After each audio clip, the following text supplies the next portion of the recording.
नमस्कार, स्वागत है आप सभी का। मैं हूं आपके साथ विपिन कुमार शर्मा और यहां हम पढ़ रहे हैं राजस्थान का करंट अफेयर्स। अभी तक जैसा कि आप जानते हैं अक्टूबर और नवंबर का कंटेंट हम पढ़ रहे हैं, जिसमें हमने पहला चैप्टर यानी कि योजनाएं, कार्यक्रम, नीतियां, अभियान वो समाप्त किया। उसके बाद रिपोर्ट, मुद्दे, घटनाएं, चर्चित स्थल ये समाप्त हुआ। कल की क्लास में हमने दो चीज़ें शुरू की थी, जिसमें एक तो प्रमुख व्यक्तित्व तथा नियुक्तियां वो समाप्त किया और उसी के साथ ही पुरस्कार व सम्मान वाला सेक्शन स्टार्ट किया था, जिसमें थोड़ा सा पार्ट कल हो चुका है, तो उसी को आज कंटिन्यू करेंगे, जिसमें पुरस्कार व सम्मान शामिल होंगे। देखते हैं पहला क्वेश्चन क्या है। 32वां बिहारी पुरस्कार 2022 प्राप्त करने वाले डॉक्टर माधव हाड़ा का संबंध राजस्थान के किस स्थान से है? ये क्वेश्चन मैंने इसलिए लिया क्योंकि इनके बारे में हमने बहुत सारी बातें कर ली थी पहले कि कौन सी इनकी पुस्तक है, कौन सा अवार्ड मिला, लेकिन ये छूट गया था कि ये कहाँ के रहने वाले हैं। कई बार हम इसको डिस्कस कर चुके हैं। अवार्ड कौन सा है? बिहारी पुरस्कार मिला किसको? डॉक्टर माधव हाड़ा। इनकी कृति यानी पुस्तक जिसके लिए इनको मिला वो थी, उसका नाम है पंचरंग चोला पहर सखीरी। ये इनकी कृति या इनकी पुस्तक है जिसके लिए इनको ये अवार्ड मिला। कौन सा? बिहारी पुरस्कार। किसके द्वारा दिया जाता है ये बिहारी पुरस्कार? ये है के बिड़ला फाउंडेशन।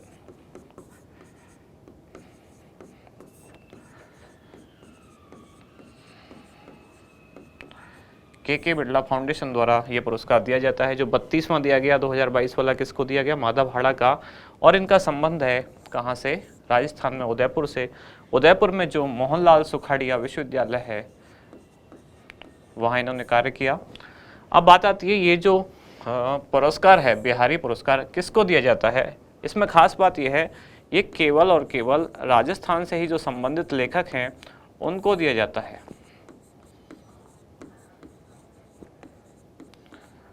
राजस्थान के लेखकों को।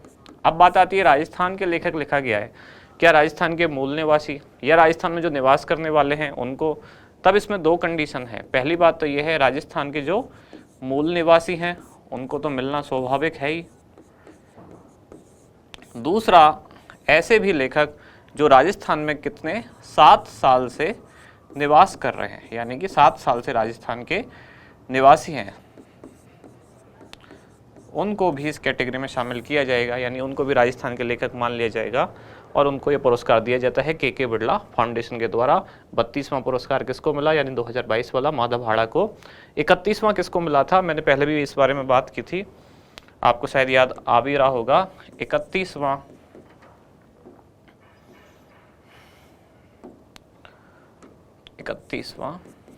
यानी कि 2021 वाला, ये किसको मिला? ये प्राप्त हुआ था मधु कांकरिया।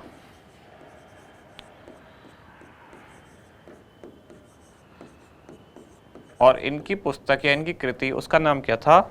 उसका नाम था हम यहाँ थे। ये आदिवासियों की कहानी, झारखंड के जो आदिवासी हैं उनकी कहानी पर आधारित पुस्तक है। 31वां मधु कांकरिया को, पुस्तक का नाम हम यहाँ थे, देने वाली संस्था के बिड़ला फाउंडेशन, प्राप्त करने का ईयर 2021। 32वां माधव हाड़ा को, देने वाली संस्था और वही है, प्राप्त करने का ईयर 2022। पुस्तक का नाम पंचरंग चोला पहर सखीरी। और ये कहाँ से संबंधित है? उदयपुर से। किनको मिलता है ये अवार्ड? तो राजस्थान के लेखकों को। अगला प्रश्न है राजस्थान रत्न सम्मान 2022 प्राप्त करता तथा उससे संबंधित स्थान का कौन सा विकल्प सही नहीं है? यानी एक तरफ तो आपको दिया गया है कि प्राप्तकर्ता कौन कौन है और दूसरी तरफ दिया गया है कि उनका संबंध कहाँ से है। अब ये राजस्थान रत्न सम्मान क्या है? भारत रत्न तो आपने सुना होगा, ऐसे ही राजस्थान रत्न है, यानी कि उसी तर्ज पर शुरू किया गया। कब शुरू किया गया? तो 2012 में। 2012 से प्रारंभ। ये राजस्थान, जैसे भारत का सर्वोच्च नागरिक सम्मान कौन सा है? भारत रत्न। ऐसे ही ये राजस्थान का सर्वोच्च सम्मान है। राजस्थान का सर्वोच्च पुरस्कार कौन सा राजस्थान का? राजस्थान रत्न। शुरू कब हुआ? 2012 से, भारत रत्न की तर्ज पर। और इस बार यानी कि 2022 में जो दिया गया वो कब दिया गया, वो दिया गया इन्वेस्ट राजस्थान समिट के दौरान। और इन्वेस्ट राजस्थान समिट कब हुआ पता ही होगा आपको, अब तो कब से हम बात कर रहे हैं, कब हुआ 7 और 8 अक्टूबर को। उस दौरान ये अवार्ड दिए गए। कितने लोगों को दिया गया, तो राजस्थान के 6 लोगों को या 6 व्यक्तियों को ये अवार्ड दिया गया। इनमें से 4 के नाम आप देख पा रहे हैं। RM लोढ़ा कहाँ से, जोधपुर से, सही है। दूसरा है अनिल अग्रवाल जयपुर, ये भी सही है। KC मालू चूरू, ये भी सही है। शीन काफ निजाम अजमेर, ये गलत है। अब आप 6 जो लोगों को दिया गया, 4 के नाम यहाँ हैं। आपके दिमाग में सवाल आना चाहिए बाकी 2 कौन कौन है, तो बाकी 2 हैं, एक तो है दलवीर भंडारी,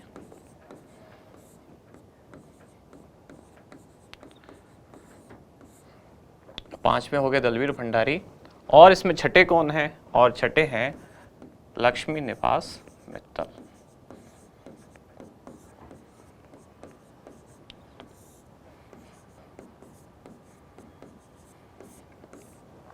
होगी सारी जानकारी, जिसमें हमने क्या क्या देखा, कौन कहाँ से है। अच्छा, इसमें सही आंसर क्या है, शीन काफ निजाम। इसका आप चाहें तो एक ले लें स्क्रीनशॉट। अच्छा, बाकी जो हैं उनके बारे में बता देता हूँ। ये दोनों और कहाँ से हैं, जैसे दलवीर भंडारी, इनका संबंध भी कहाँ से है, तो जोधपुर, और लक्ष्मी निवास मित्तल, इनका संबंध है चूरू। शीन काफ निजाम अजमेर से नहीं है, तो मतलब कहाँ से हैं ये हैं जोधपुर से। इनके बारे में थोड़ी थोड़ी जानकारी। RM लोढ़ा भारत के सुप्रीम कोर्ट के पूर्व मुख्य न्यायाधीश रहे। अनिल अग्रवाल वेदांत समूह, जो अभी हमने तब भी पढ़ा था जब आंगनवाड़ी के साथ समझौता, आनंद घर, तब हमने पढ़ा था वेदांत समूह। इसके अलावा फिर अगले हैं KC मालू, ये कैसेट कंपनी है, वीणा कैसेट कंपनी, उसके मालिक हैं। शीन काफ निजाम, ये भी कला वर्ग से संबंधित है। क्या है ये, शायर। दलवीर भंडारी अंतर्राष्ट्रीय जो न्यायालय है यानी कि ICJ, international court of justice, उसमें न्यायाधीश हैं भारत की तरफ से। और लक्ष्मी निवास मित्तल, ये उद्योगपति हैं, आप सभी जानते हैं। आर्सिलर मित्तल नाम से कंपनी है इनकी। इस तरह से इसमें 2 उद्योगपति हैं, कौन कौन, अनिल अग्रवाल और लक्ष्मी निवास मित्तल। 2 लोग हैं जो न्याय से संबंधित है, न्याय वाले क्षेत्र से, RM लोढ़ा और दलवीर भंडारी। और 2 लोग हैं जो कला वर्ग से संबंधित है, KC मालू और शीन काफ निजाम। तो ये हुई इसके बारे में संपूर्ण जानकारी। अब आप स्क्रीनशॉट ले लें, फिर आगे बढ़ते हैं।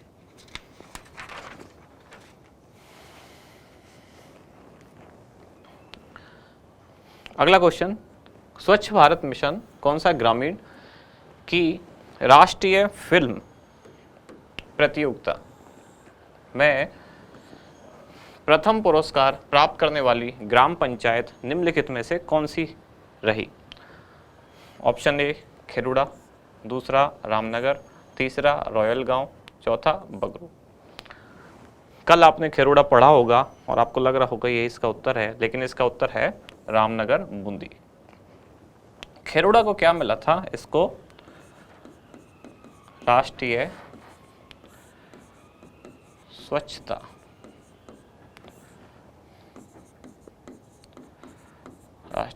अवार्ड 2022। और राष्ट्रीय फिल्म प्रतियोगिता में प्रथम कौन रहा, तो रामनगर बूंदी।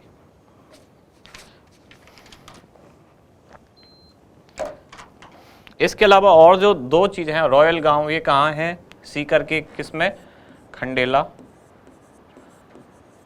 इसको हमने पढ़ा था, क्या यहाँ यूरेनियम प्रोजेक्ट, जो कि प्रदेश का पहला, देश का तीसरा यूरेनियम प्रोजेक्ट यहाँ डेवलप किया जा रहा है। ये बातें हम शुरू में कर चुके हैं। बढ़ें आगे अगले प्रश्न की तरफ। पेयजल एवं स्वच्छता विभाग भारत सरकार द्वारा स्वच्छ भारत मिशन ग्रामीण में उल्लेखनीय कार्य करने के लिए राजस्थान को किस श्रेणी में प्रथम पुरस्कार प्रदान किया गया। किस श्रेणी में प्रथम पुरस्कार, कौन सा अवार्ड, वही पेयजल एवं स्वच्छता विभाग द्वारा। अब ये पेयजल एवं स्वच्छता विभाग कौन से मंत्रालय के अधीन आता है? ये आता है जल शक्ति मंत्रालय। इसके जो मंत्री हैं राजस्थान से ही हैं, वो जानते होंगे आप उनका नाम, जल शक्ति मंत्रालय। राजस्थान को इस अवार्ड में कुल 6 श्रेणियों में पुरस्कार मिला। 6 श्रेणियों में प्रथम पुरस्कार मिला, जिसमें से 3 तो आप यहीं देख पा रहे हैं, प्लास्टिक कचरा प्रबंधन, धूसर जल प्रबंधन, मलय कीचड़ प्रबंधन। इसका मतलब उत्तर है उपर्युक्त सभी। और इसके अलावा 2 चीज जो बाकी की 3 चीज बची, जैसे कि wall painting,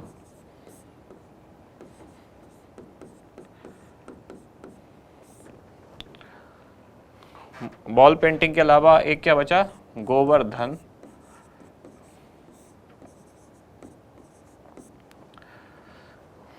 wall painting, Govardhan और ओडीएफ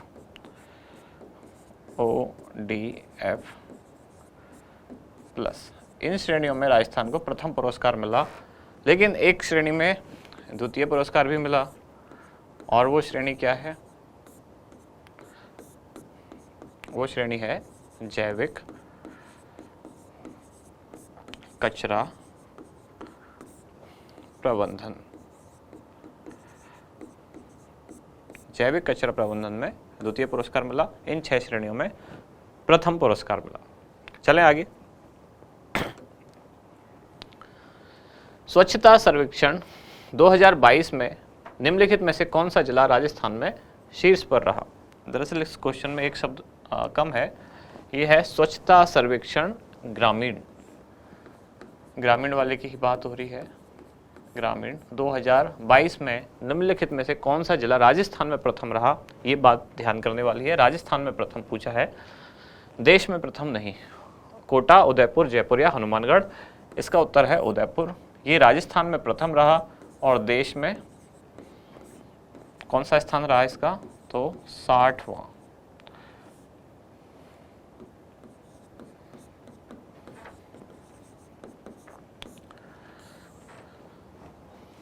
ठीक है, केवल सामान्य सी जानकारी, एक फैक्चुअल नॉलेज। अगला प्रश्न है, रोटरी क्लब बीकानेर द्वारा दिए जाने वाला राजस्थानी भाषा पुरस्कार 2022 के तहत विभिन्न श्रेणियों के पुरस्कार तथा उनके प्राप्तकर्ता का कौन सा विकल्प सुमेलित है? यानी कि क्वेश्चन में जो जानकारी दी गई है वो ये है कि ये जो अवार्ड है, कौन सा? राजस्थानी भाषा पुरस्कार, ये विभिन्न श्रेणियों में दिया जाता है। 3 श्रेणियों में दिया जाता है। इस पुरस्कार की 3 श्रेणियां हैं। वो 3 श्रेणी क्या क्या हैं? यही वो 3 श्रेणियां हैं। कला डूंगर कल्याणी राजस्थानी शिखर पुरस्कार, दूसरी श्रेणी है खीवराज मुरलीलाल सोनी राजस्थानी गद्य पुरस्कार, तीसरी श्रेणी है ब्रज उर्मी अग्रवाल राजस्थान पद्य पुरस्कार। ये 3 श्रेणियां हैं। आपसे पूछा गया है कि इनमें से कौन सा सुमेलित है? पहला वाला यानी कि कला डूंगर कल्याणी राजस्थानी, ये नाहर सिंह जसोल। दूसरा खीवराज मुरलीलाल सोनी, शंकर सिंह राजपुरोहित। और तीसरा ब्रज उर्मी अग्रवाल, राजू राम बिजरानिया। और चौथा उपर्युक्त सभी। यही इसका आंसर है, यानी कि ये तीनों कैटेगरी में इन्हीं तीनों लोगों को ये अवार्ड मिला। अब हम एक छोटी सी जानकारी ले लेते हैं कि ये तीनों लोग कहाँ से हैं। तो पहला नाहर सिंह जसोल, ये हैं जोधपुर से, क्योंकि ये चीज़ें पूछी जाती हैं इनका संबंध कहाँ से है। शंकर सिंह राजपुरोहित, ये कहाँ से हैं? बीकानेर से। और तीसरा है राजू राम बिरजानिया, ये कहाँ से है? तो ये भी बीकानेर से हैं। बीकानेर में कहाँ? लूणकरण सर। कहाँ है लूणकरण सर? बीकानेर। तो इस तरह से इन तीनों को ये अवार्ड दिया गया। 3 श्रेणियों में दिया जाता है, प्राप्तकर्ता ये रहे, और तीनों का संबंध किस जिले से है, किस स्थान से है, वो यहाँ लिखा हुआ है। अगला प्रश्न है, निम्नलिखित में से कौन सा विकल्प सुमेलित नहीं है? इधर है पुरस्कार और उधर है उसके प्राप्तकर्ता। तो जैसा कि आपको पता है, आज की हमारी क्लास भी किस पर है? पुरस्कार और प्राप्तकर्ता। पहला पुरस्कार है भूपेन हजारिका समर्पण समाज गौरव सम्मान 2022, प्राप्तकर्ता पन्नालाल मेघवाल। सही है ये। दूसरा है अणुव्रत पुरस्कार 2022, प्राप्तकर्ता डॉक्टर APJ अब्दुल कलाम। तीसरा धन्वंतरी पुरस्कार डॉक्टर मनोहर सिंह। और चौथा पर्यटन जीवन गौरव सम्मान आसिन खान। अब जहाँ तक मुझे लगता है आप इसमें थोड़ा सा कंफ्यूज होंगे, क्योंकि हमने जब पहले पढ़ाया था तो बताया था अणुव्रत पुरस्कार किसको मिला, तो डॉक्टर मनमोहन सिंह। बात वो भी सही थी, डॉक्टर मनमोहन जो हमारे पूर्व प्रधानमंत्री हैं डॉक्टर मनमोहन सिंह, उनको मिला, ये बात तो सही है, लेकिन उनको मिला था कब, 2021 वाला। और 2022 वाला किसको मिला, तो डॉक्टर एपीजे अब्दुल कलाम, इनको मरणोपरांत दिया गया है। इसका मतलब ये ऑप्शन सही है। फिर इसका उत्तर क्या है, इसका उत्तर है डी। पर्यटन जीवन गौरव सम्मान 2022, ये आसन खान को नहीं बल्कि किसको मिला, ये सम्मान दिया गया, यही लिख देता हूँ, मदन लाल जांगिड़। मदन लाल जांगिड़ कहाँ से है ये मदन लाल जांगिड़, कौन सा स्थान है इनका, तो ये है जोधपुर। इधर जो अब रह गए आसिम खान, इनका संबंध किससे है और कौन सा इनको अवार्ड मिला, यहाँ इनके बारे में थोड़ी सी जानकारी लिख देता हूँ। आसिम खान कला वर्ग से संबंधित हैं, इनको मिला कौन सा और किस वर्ग से संबंधित, इनको मिला अवार्ड आगा खान।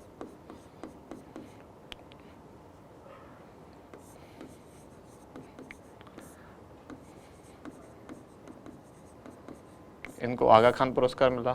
ये आसिम खान किस चीज से संबंधित है, किस वर्ग से संबंधित है, कला वर्ग से, लोक कला से संबंधित है, सारंगी वादक हैं।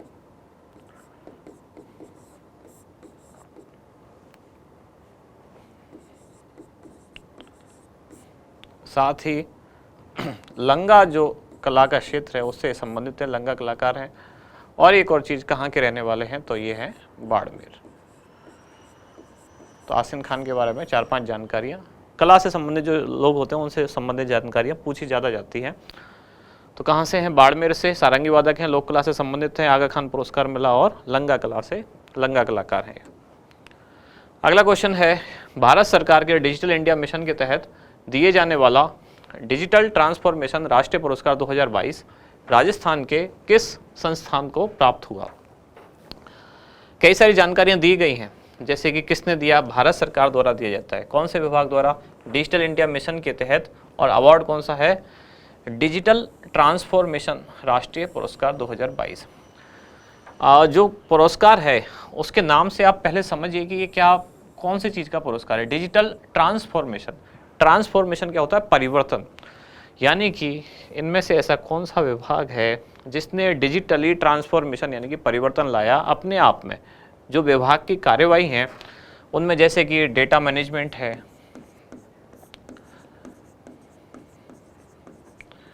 अब ये डेटा मैनेजमेंट इस विभाग ने कैसे किया, जैसे कि वेबसाइट के द्वारा,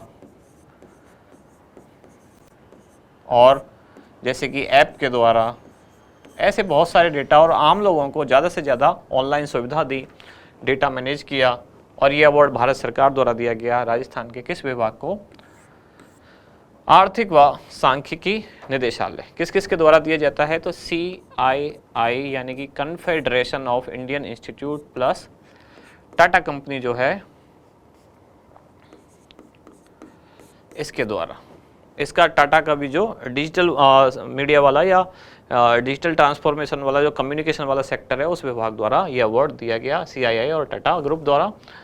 और ये किसको मिला, तो आर्थिक व सांख्यिकी निदेशालय। पुरस्कार का नाम क्या है, डिजिटल ट्रांसफॉर्मेशन राष्ट्रीय पुरस्कार 2022। अगला प्रश्न है, पब्लिक एडमिनिस्ट्रेशन में एकेडमिक एक्सीलेंस के लिए दिया जाने वाला डॉक्टर राजेंद्र प्रसाद अवार्ड निम्नलिखित में से किसे प्रदान किया गया, रमेश अरोड़ा, अशोक पाटनी, R वीरमणि या अरुण कुमार अग्रवाल। ये जो डॉक्टर राजेंद्र प्रसाद अवार्ड है ये इस बार ही शुरू किया गया है, यानी कि इस बार ये पहला पुरस्कार है।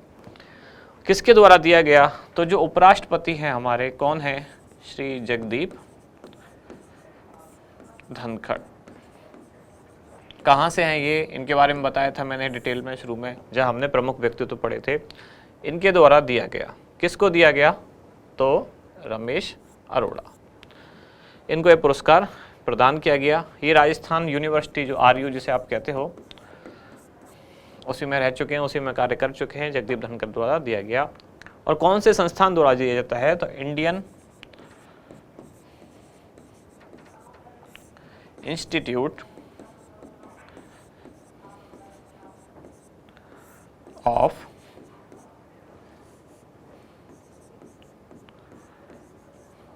Public administration.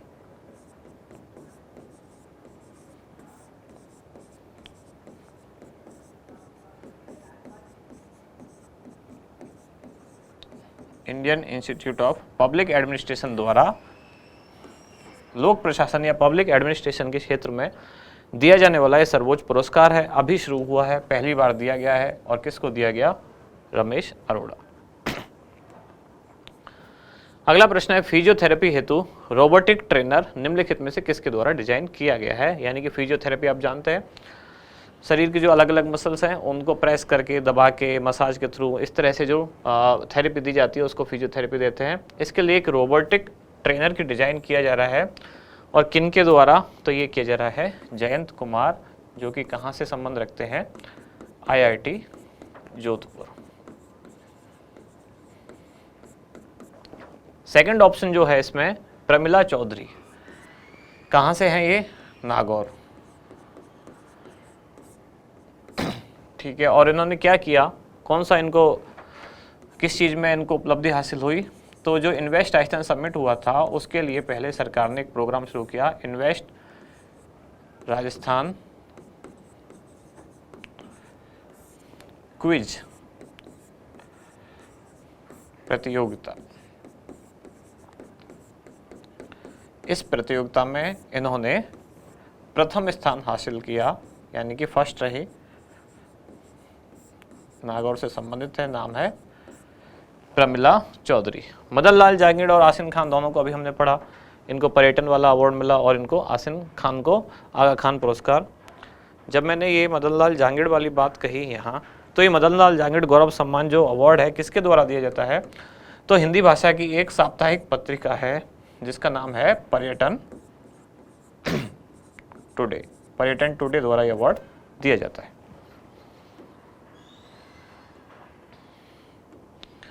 और लास्ट क्वेश्चन आज की क्लास का, कि पर्यावरण की श्रेणी में बेहतरीन कार्य करने के लिए निम्नलिखित में से किसे apex India green leaf award 2022 प्रदान किया गया। Jaipur railway station, Jaipur airport, Kota railway station या जोधपुर एयरपोर्ट। इसका उत्तर है जयपुर एयरपोर्ट। पर्यावरण की श्रेणी यानी कि पर्यावरण संरक्षण। अब पर्यावरण संरक्षण कैसे होता है आप जानते ही हैं, वृक्षारोपण, अपशिष्ट प्रबंधन, जल संरक्षण, ऊर्जा संरक्षण। तो जो जयपुर एयरपोर्ट है इसने यहाँ अपने यहाँ कैंपस आसपास बहुत सारी जगह 10,000 से अधिक पौधे लगाए, वृक्षारोपण किया, प्लस जल संरक्षण किया, ऊर्जा संरक्षण किया। इन सब ऊर्जा संरक्षण कैसे, जैसे कि जो रिन्यूएबल सोर्सेज हैं यानी कि सोलर लाइट वगैरह उनका यूज किया, इसलिए इसको इसमें अवार्ड मिला। कौन सा, apex India green leaf award 2022। अब कल की जो क्लास थी एक बार उसको रिवाइज कर लेते हैं। कल पहला प्रश्न था, राजस्थान में किसे राजस्थान उच्च न्यायालय के 40वें मुख्य न्यायाधीश के तौर पर नियुक्त किए गए। ये हैं पंकज मित्तल, वर्तमान में 40वें न्यायाधीश हैं। इससे पहले जम्मू एंड कश्मीर में मुख्य न्यायाधीश है। बाकी के बारे में मैंने सारी जानकारियाँ दी थी कल की क्लास में। जैसे मेरठ से संबंधित हैं, 2006 से 21 तक इलाहाबाद हाईकोर्ट में न्यायाधीश रहे। उसके बाद राजस्थान में आने से पहले जम्मू एंड कश्मीर में मुख्य न्यायाधीश रहे। संभाजी शिवाजी शिंदे यानी कि SS शिंदे, ये 39वें मुख्य न्यायाधीश है। ये राजस्थान के संदर्भ में बात कर रहा हूँ। राजस्थान हाईकोर्ट के 39वें मुख्य न्यायाधीश हैं SS शिंदे। पंकज मित्तल हैं 39वें। और मनिंद्र मोहन श्रीवास्तव यानी कि MM श्रीवास्तव, ये पंकज मित्तल और कौन, SS शिंदे के बीच में रहे और कार्यवाहक रहे उस दौरान। उमेश मिश्रा ये वर्तमान में राजस्थान पुलिस के डायरेक्टर जनरल हैं, जिनका क्रम है 35। निम्नलिखित में से किसे national federation of state cooperative bank NAFSCOB के निदेशक पद पर निर्वाचित किया गया। तो श्रेया गुहा को निर्वाचित किया गया। ये वर्तमान में सहकारिता विभाग राजस्थान में सचिव हैं। तो राज्यों के शीर्ष सहकारी बैंकों का प्रबंधन का ये ऑर्गेनाइजेशन है, जिसकी मीटिंग हुई आइजोल मिजोरम में। और राज्य महिला सदन की अध्यक्ष हैं कौन, Zahida Shabnam. Asian biological research foundation यानी कि ABRF का लाइफ टाइम अचीवमेंट अवार्ड 2022 किसे प्रदान किया गया? तो डॉक्टर देवेंद्र स्वरूप। ये कहाँ? बीकानेर में जो राष्ट्रीय उष्ण संस्थान है वहाँ 2 दिवसीय सम्मेलन हुआ। किसके द्वारा? ICAR यानी कि Indian council of agriculture research के द्वारा, जिसका विषय क्या था? ओजोन क्षरण और मानव पर उसके प्रभाव। और इसके बारे में मैंने जानकारी दी कि राष्ट्रीय उष्ण संस्थान जो है इसने ऐसी चॉकलेट बनाई है जो किससे निर्मित होगी? ऊँटनी के दूध से, और ये मधुमेह के रोगी भी इसको खा सकते हैं। हाल ही में गठित की गई राज्य स्तरीय पुलिस जवाबदेही समिति का अध्यक्ष किसे नियुक्त किया गया? तो HR कोड़ी, जस्टिस HR कोड़ी को नियुक्त किया गया। गोपाराम मेघवाल इसके सदस्य होंगे जो पूर्व विधायक हैं। हवा सिंह घुमारिया इस समिति के सदस्य सचिव होंगे जो कि IPS ऑफिसर है। राज्यपाल श्री कलराज मिश्र द्वारा भारतीय संस्कृति, पारंपरिक परिधान एवं धरोहर संरक्षण के विशिष्ट कार्य हेतु निम्नलिखित में से किसे सम्मानित किया गया? तो विधि सिंघानिया को सम्मानित किया गया। अजय कुमार भादु, इनका भी नाम इंपॉर्टेंट है क्योंकि सीकर से हैं और इन्होंने भारतीय चुनाव आयोग जो है उसमें उप चुनाव आयुक्त इनको बनाया गया। 68वें राष्ट्रीय फिल्म पुरस्कार के बारे में पुरस्कार समारोह में पुरस्कृत फिल्म व्हीलिंग द बॉल के निर्देशक मुकेश शर्मा का संबंध किस स्थान से? तो जोधपुर से। गैर फीचर फिल्म की श्रेणी में इस फिल्म को बेस्ट एडवेंचर फिल्म और डॉक्यूमेंट्री फिल्म की श्रेणी में बेस्ट एक्सप्लेनेशन फिल्म का अवार्ड मिला। तो व्हील चेयर पर जो लाइफ गुजारते हैं लोग, उनकी जिंदगी पर आधारित ये फिल्म है। निम्नलिखित में से किसे राजस्थान राज्य क्रीड़ा परिषद का सदस्य मनोनीत किया गया? तो किसको? प्रकाश बेनीवाल। अध्यक्ष कौन है? कृष्णा पूनिया। बगदाराम चौधरी, इनको जोधपुर कृषि विश्वविद्यालय का कुलपति बनाया गया। और कैलाश सोढ़ानी, इनको वर्धमान महावीर ओपन यूनिवर्सिटी कोटा का कुलपति बनाया गया। निम्नलिखित में से किस गांव को राष्ट्रीय स्वच्छता अवार्ड 2022 से सम्मानित किया गया? तो किसको किया गया? खिरोड़ा बूंदी। आज भी ये नाम आया था तब मैंने आपको इसके बारे में जानकारी दी थी। जाखोड़ा कोटा को में क्या है? जैविक कृषि अनुसंधान एवं प्रशिक्षण केंद्र। और भटेरी बस्सी में सांसद आदर्श ग्राम योजना के तहत इसको मनमोहन सिंह द्वारा गोद लिया गया। और दानपुर बांसवाड़ा में पहला अल्ट्रा थर्मल पावर प्लांट। राष्ट्रीय स्वच्छता सर्वेक्षण 2022 के अनुसार 100 से अधिक नगरीय निकायों वाले राज्यों की श्रेणी में राजस्थान को कौन सा स्थान प्राप्त हुआ? तो राजस्थान को 8वां स्थान प्राप्त हुआ। स्वच्छता सर्वेक्षण के 2 क्वेश्चन कल भी थे और 3-4 क्वेश्चन आज भी थे, तो ये जरूर याद रखें। इसमें राजस्थान का क्या क्या प्रदर्शन रहा? तो यहाँ पूछा है राजस्थान के किस नगरीय निकाय की रैंकिंग राजस्थान में सबसे अच्छी रही? तो जयपुर नगर निगम हेरिटेज 26वीं रैंक इसकी राजस्थान में ओवरऑल रही इंडिया में, और इस तरह से राजस्थान की सबसे अच्छी रैंकिंग रही। और इसके बाद था जयपुर नगर निगम ग्रेटर, जिसकी 33वीं रैंक रही। 1 से 10 लाख की आबादी में जोधपुर दक्षिण नगर निगम टॉप पर रहा, जिसकी ओवरऑल रैंकिंग थी 112। अब यहाँ समाप्त होती है आज की क्लास, और कल की दोनों हो गई, रिवाइज भी हो गया। अब इसके बाद इस वीडियो में, यानी कि वीडियो में नहीं बल्कि मैगजीन में, अब क्या बचा है आपके पास? केवल 2 चीज़ें बची हैं। एक है खेल और खिलाड़ी, और दूसरा मिसलेनियस यानी कि विविध जानकारी।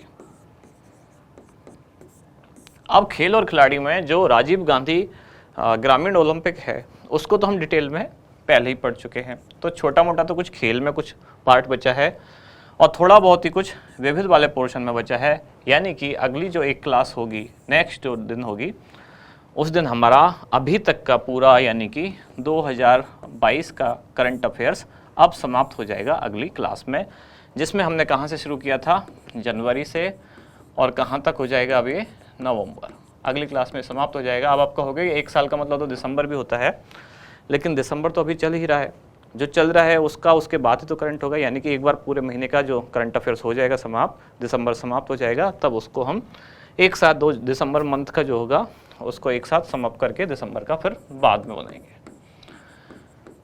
तो जो लोग सेकंड ग्रेड का एग्ज़ाम देने जा रहे हैं उनकी परीक्षा अब बिल्कुल सिर पर है, और जैसा कि हमने आपसे कहा था आपके एग्ज़ाम से पहले आराम से आपका कोर्स कंप्लीट हो जाएगा। तो अब ये कल की क्लास में समाप्त हो जाएगा। अभी तक सारा कुछ हो चुका है, केवल ये 2 टॉपिक बाकी हैं, खेल खिलाड़ी और विविध। तो इनको समाप्त करते हैं कल। आज की क्लास रखते हैं यहीं तक, हम मिलते हैं कल अगली क्लास में। धन्यवाद।